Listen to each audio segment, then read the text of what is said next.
जीवन में सकारात्मक सोच हमें आगे बढ़ने में सदैव सहायक रहती है।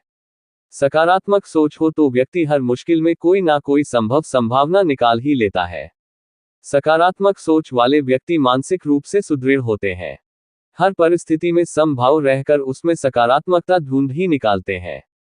सकारात्मक सोच हमें आशावादी बनाती है। सकारात्मक सोच की शक्ति की प्रेरणादायक कहानियां जो जीवन में हर परिस्थिति में सकारात्मक दृष्टिकोण रखने को प्रेरित करती है। अगर आप हमारे चैनल पर नए आए हो तो चैनल को सब्सक्राइब और बेल नोटिफिकेशंस को ऑन कर लीजिए। चलिए शुरू करते हैं। मुश्किल हालातों में कौन सबसे अधिक सकारात्मक सोच अपनाता है? राजा ने तीनों पुत्रों को एक एक सिक्का देकर कहा कि इस सिक्के से कुछ ऐसा खरीदो जिससे तुम्हारे कक्ष का कोना कोना भर जाए। रात को मैं तुम तीनों के कमरों का निरीक्षण करूंगा। बड़े राजकुमार को लगता था कि 1 रुपए से ऐसा कुछ नहीं खरीदा जा सकता जिससे कमरे का कोना कोना भर जाए, इसलिए वह कुछ भी खरीद नहीं पाया। दूसरे राजकुमार ने थोड़ी बुद्धि लगाई और बाजार से भंगार खरीदकर अपने कमरे के चारों कोनों में फैला दिया। सबसे छोटा राजकुमार सकारात्मक सोच वाला था।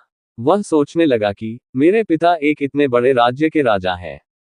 अगर एक सिक्का दिया है ऐसी चीज खरीदने को जिससे कमरे का कोना कोना भर जाए तो जरूर कुछ ना कुछ तो ऐसा वास्तविकता में होगा।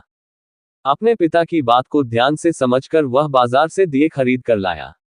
उसने कमरे के सभी कोनों पर रखे थे जिससे उसके कक्ष का कोना कोना रोशनी से भर गया।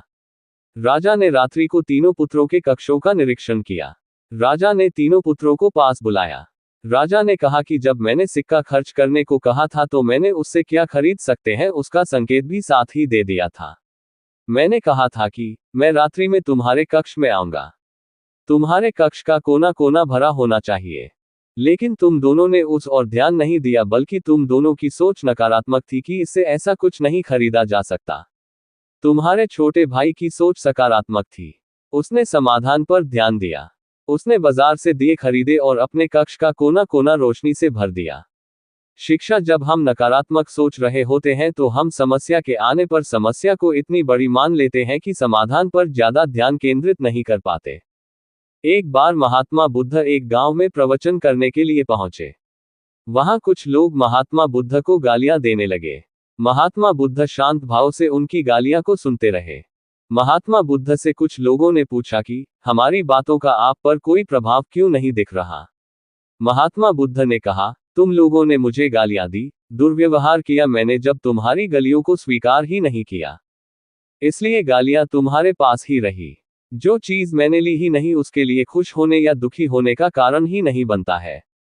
उन लोगों को महात्मा बुद्ध की बात समझ में नहीं आई। महात्मा बुद्ध ने उदाहरण देते हुए समझाया कि मानो मुझे किसी ने उपहार दिया और वह मैंने स्वीकार ही नहीं किया तो वह उपहार किसके पास रह जाएगा? सब लोग कहने लगे कि जिसने उपहार दिया है उसी के पास रह जाएगा।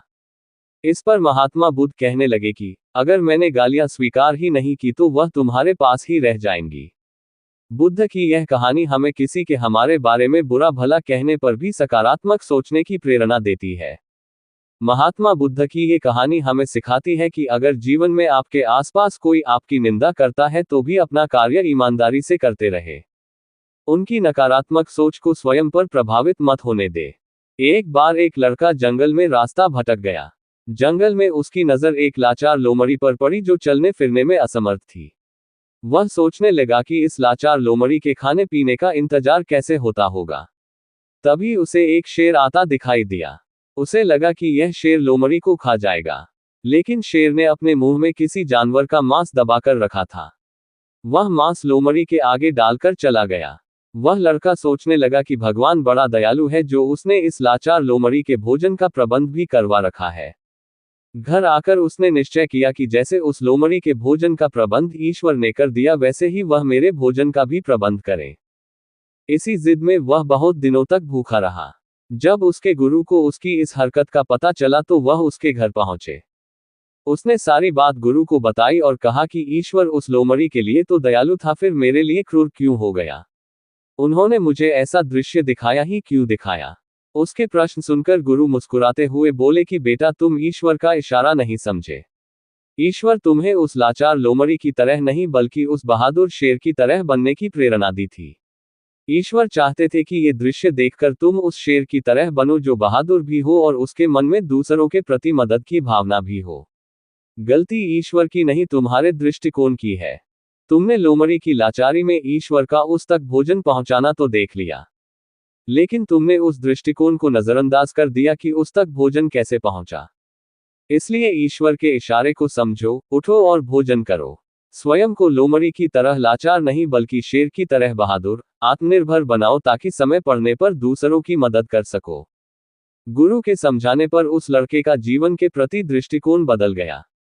हमारे साथ भी ऐसा होता है जब हमारे आसपास कई बार परिस्थितियां ऐसी ही जाती है जब हम ईश्वर द्वारा दिखाए हुए सकारात्मक पहलू को ना देखकर केवल नकारात्मकता पर ही अपना ध्यान केंद्रित कर देते हैं। एक बार एक पक्षी के बच्चों को समुद्र ने पानी में डुबो दिया। पक्षी चोंच में पानी भरता और उसे बाहर फेंक आता। कुछ पक्षियों ने कहा कि इससे समुद्र नहीं सूखेगा। पक्षी ने कहा कि मुझे तुम्हारी सलाह नहीं चाहिए। अगर मदद कर सकते हो तो ठीक है, जहां रुको। अगर नहीं कर सकते हो अपना नकारात्मक ज्ञान मुझे मत दो। पक्षी के आत्मविश्वास को देखकर सभी पक्षी उसकी मदद करने लगे। अब बहुत से पक्षी उसकी मदद करने लगे। जब भगवान विष्णु के वाहन गरुड़ जी को बात पता चली तो वह भी पक्षियों की मदद के लिए जाने लगे। भगवान विष्णु ने कहा कि तुम पक्षियों से समुद्र नहीं सूखेगा। गरुड़ जी ने भी विष्णु भगवान से कहा कि प्रभु, सलाह नहीं चाहिए, मदद चाहिए। इतना सुनते ही भगवान विष्णु गरुड़ के साथ था। भगवान विष्णु को उनके साथ देखकर समुद्र डर गया और उसने पक्षी के बच्चों को वापस कर दिया। उस पक्षी की कोशिश रंग लाई और उसे उसके बच्चे वापस मिल गए। अगर उस पक्षी ने नकारात्मक सोचकर स्वयं ही हार मान ली होती कि मैं इतना छोटा सा पक्षी क्या कर सकता हूं, तो क्या कोई उसकी मदद के लिए आगे आता। शिक्षा, इस कहानी से शिक्षा मिलती है कि अगर आप सकारात्मक सोच के साथ आगे बढ़ते हैं तो आपके दृढ़ संकल्प को देखकर ईश्वर में आपका साथ जरूर देते हैं। आपका बहुमूल्य समय देने के लिए धन्यवाद। अगर आपको ये वीडियो अच्छा लगा हो तो हमारे इस YouTube चैनल रिच वाणी को सब्सक्राइब करिए, वीडियो को लाइक करिए और अपने परिवार मित्रों के साथ जरूर शेयर करिए। भविष्य में आप और किस टॉपिक पर वीडियो देखना सुनना चाहते हैं उसके लिए कमेंट करिए। मिलते हैं नेक्स्ट वीडियो में। Thank you.